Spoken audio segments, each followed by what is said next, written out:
I've got an interesting story to tell about spirits, conjurers, and colonialism in mid-Wales.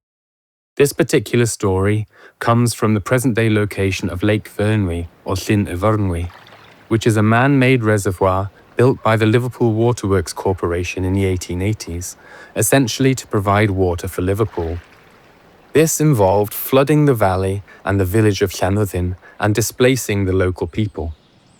The story begins in the 1700s, when the villagers of Llanwddyn were plagued by a malevolent spirit known as Ysbryd Cynon.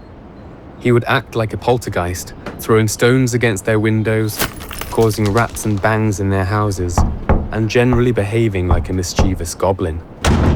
So frustrated were the villagers with the behaviour of Cynon that they called upon the local cunning man Dick Spot from Oswestry to come and lay the spirit. Dick Spot was a well-known conjurer in Shropshire, Herefordshire and the Welsh Marches, and was often called upon for his services when spirits or other supernatural phenomena were plaguing local people. Dick Spot made the journey from Oswestry to Llanwddyn on foot, and when he arrived, he cast a spell to capture the spirit. According to the Reverend Elias Owen, he put down the spirit in a quill and placed it under a large stone in the river below Cynon Isaf. According to Dick Spot's spell for entrapping the spirit, Cynon was to remain under the stone until the water should work its way beneath the stone and the dry land.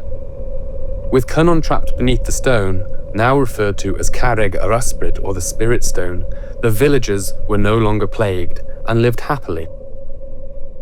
Now, of course, all of this took place almost 100 years before the Liverpool Waterworks Corporation came to the valley and flooded it, and Dick Spot, although he was a well-known conjurer who could prophesy the future, clearly had no idea that this would later take place.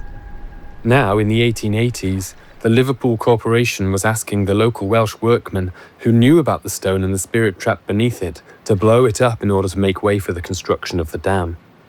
In spite of the protestations of the local workforce, the order was given to destroy Carreg yr Ysbryd to make way for the building of the dam.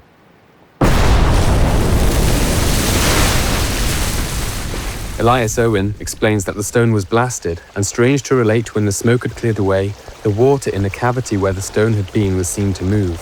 There was no apparent reason why the water should thus be disturbed, unless indeed the spirit was about to appear.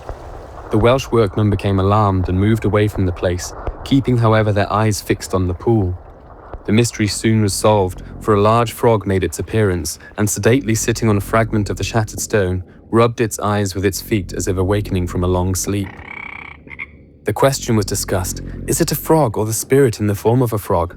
If it is a frog, why was it not killed when the stone was blasted? And again, whoever saw a frog sit up in that fashion and rub the dust out of its eyes? It must be the spirit. There the workmen stood at a respectful distance from the frog, who, heedless of the marked attention paid to it, continued sitting up and rubbing its eyes. They would not approach it, for it must be the spirit, and no one knew what its next movement or form might be.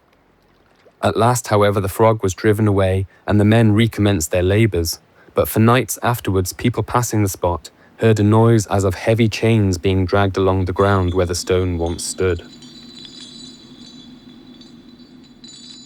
So there are all sorts of interesting themes in this story. We've got the idea of spirits who would bother and plague local communities. We have the idea of conjurers who would come and lay these spirits down. And we also have the overarching theme of colonialism, with the Liverpool Waterworks Corporation walking all over local beliefs and customs in order to dam the valley and provide water for England.